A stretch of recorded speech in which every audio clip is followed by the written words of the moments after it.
George is part of our Turn Back Time deal here today. There you see him. He's in Cincinnati with his Reds cap.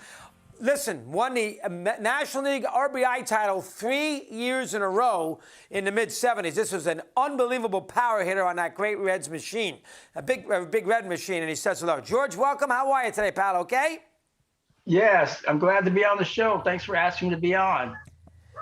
Oh, always a pleasure, George. You know we love you. George, of course, has bounced around. He was in Connecticut for a long time with the Mets and everything else. Okay, let's first talk about the base hit. You didn't start that day.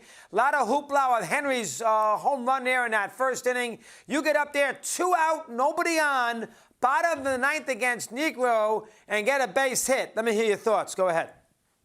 Well, Negro is a great pitcher, and of course, being in the Hall of Fame now. But it's just being able to go up there and get something to hit, and not over swinging, but just being able to get on base in that situation. As it turned out well for me and turned out well for the team. But the highlight, of course, of that game itself was Hank Aaron hitting 714th home run. And it was funny because Jack Billingham, being a Reds player, he was booed by the fans because they thought he wasn't going to pitch to Hank Aaron. But it was a great day for the Reds, a great day for Hank Aaron, a great day for baseball. Hey, sure, well, everything worked. Aaron hits a home run and the Reds win. What could go wrong? Did they pinch run for you with the Rose double in the bottom of the ninth, George, or did you run around the bases and score the game-tying run? Oh, I could run then, so they let me run at the time. I was pretty fast, so they let me run. I earned my way on. You know, it's fun. Yeah, very good. You know, it's funny in your career, the Giants, who had a lot of great hitters, they unloaded you not knowing what they had for Frank Duffy and a pitcher in 72, whatever that year may have been. You didn't get much of a chance with the Giants. Did that trade shock you when the Giants traded you? Let me hear. Yeah, 1971, the Giants were in first place by like 15 games, and I was feeling great because my first year, full year in the Major League, I felt, well, I'm going to be in the World Series. But as it turned out, I think Chris Spire had a bad back at the age of 21, or at least had muscle spasms, so they want to get somebody to back up him. And so as it turned out, I was the low guy on the totem pole, and the Reds decided to trade for me. And it took a while for my getting able to play on a regular basis, and also being on a contending team. The Giants weren't contenders until 1990, but with the Reds, I got a chance to be in the World Series in 75 and 76. In the long run, it worked out great for me. Oh, it sure did. And you went to a very good Cincinnati team.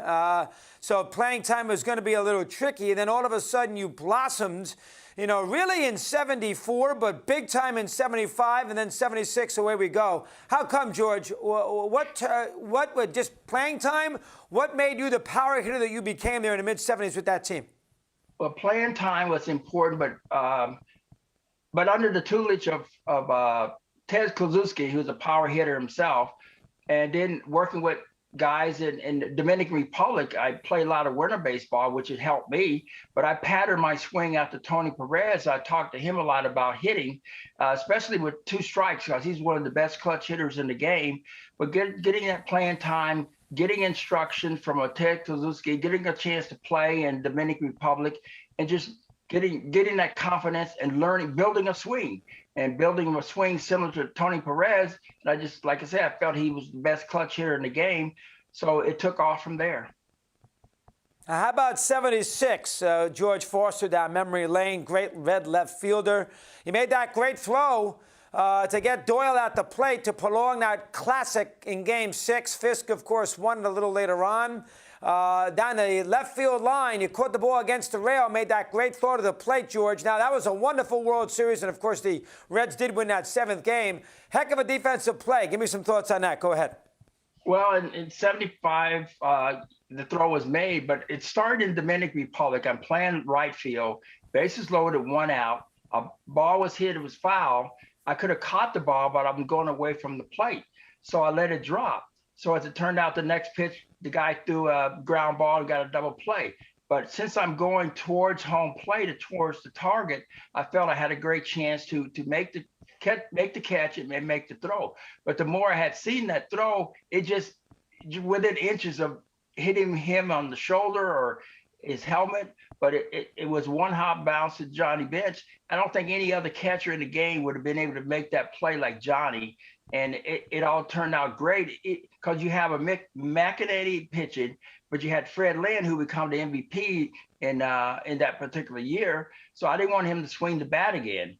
But eventually, yeah, we lost that game. But that gave me some clout with I do a lot of camps, and kids asked me about defense, and they said, "What do you know about defense?" And so happened that play was made or shown that next night, and now I've become a hero. They wanted me to show them how to do that defensive play. So that one play made a big deal for me. Yeah, it sure did. I said 76. I got to wake up. 75 for the Red Sox and the Yankees and the Reds in 76. You had those 3 incredible years with the RBI total there, George. 3 years in a row of winning the NL RBI title, champion.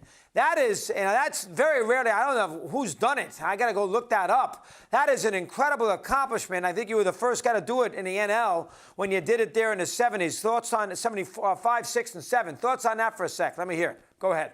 Well, it's just being consistent. I wanted to go and not to compete against a Johnny Bench or Tony Perez, but I felt if I was in the category with them as far as home runs and RBI, that I would have a pretty good year. So as it turned out, I mean, we had plenty of guys on base with Pete Rose or Ken Griffey Sr., and you had Joe Morgan on base. So I had a lot of opportunities to drive in runs.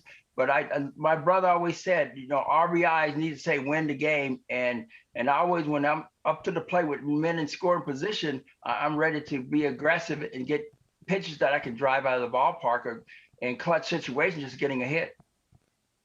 Obviously, Medwick and Hornsby are the only other 2 players who have done what George did there in the mid-'70s. You went to the Mets, George. That was a much ballyhooed deal. You gave the Mets a lot of credibility. Didn't quite work out. Disappointed? Thoughts on that for a sec. Let me hear. Well, number one is that if they would have to take like today, taking a medical for the trade to take a place, the trade wouldn't have gone through. As it turned, I had an injury that later on, it really hampered my swing, hampered my play in my left ankle. I hurt that in 79, rounding third base. And I wasn't really the player that I wanted to be with the Mets. But it's hard to tell people that, I was doing my best when you're looking at the results. But I felt bad I wasn't able to go and put up numbers in New York as I had in Cincinnati. But I still felt that my being with the Mets was instrumental in having Keith Hernandez to stay, giving Darryl Strawberry a chance to develop, and Gary Carter come over. So I felt good about being part of the Mets starting to win. Of course, they eventually won in '86. 100%, George. You hit it right on the head. The Mets were in the deep forest before they brought you in, and that gave the Met fan a lot of hope when they made that quick trade to get Mr. Foster from Cincinnati. That was a huge deal at the time, and the Met fans said, "Oh my goodness, we got a chance," because you represented some hope, and I think that's you gave that to that franchise, which is very, very important. Did you feel that you missed out on those great Met teams, 85, 86, 87? Did it bother you that you were not part of those ball clubs? Let me hear. Well, I felt I wasn't part of being able to be as productive if I thought I could be. But when Gary Carter came over, I was licking my chops because I felt now I'm going to bat between Keith Hernandez and Gary Carter, knowing I'm going to get a lot of pitches to hit. But as it turned out, I was batting about 6th in the lineup. And of course, now people don't really realize the importance of not only who's in front of you, but who's behind you. So if you have a guy behind you who's a power hitter, now you're going to get more pitches to hit. Like with the Reds, I had a Perez or Bench behind me, so I'm going to get more fastballs to hit. But I really become a better hitter, even though the stats weren't as great in New York as in Cincinnati. But I become a better hitter in New York because I more so was on my own and going up there and like in my second year, 83, I was able to hit 28 home runs and 90 RBIs. And that was the beginning of the Mets starting to get better. And then, like I say, Keith Hernandez came over and Gary Carter. But I just hoping that I was in a spot that I could drive in more runs. But I felt instrumental in helping the Mets to win least in '86, getting it going. Oh, you sure did, George. You've had a happy life. I've seen you around. You've been in leagues. You've softball. You're in Connecticut for a long time. You've had a happy-go-lucky life. You've led a good one. Give me some thoughts on that before we let you go. Go ahead. Well, the thing is, I tell people that, try to enjoy life.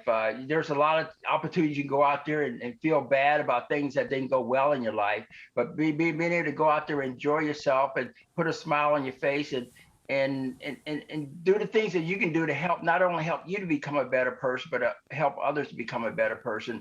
Working with kids, trying to impart knowledge to them to become a better person, and through baseball, learning life lessons that's going to help them to become better overall. And there's some of these kids have aspirations to make it in college or pro ball, and I'm just trying to be there to help them to get there.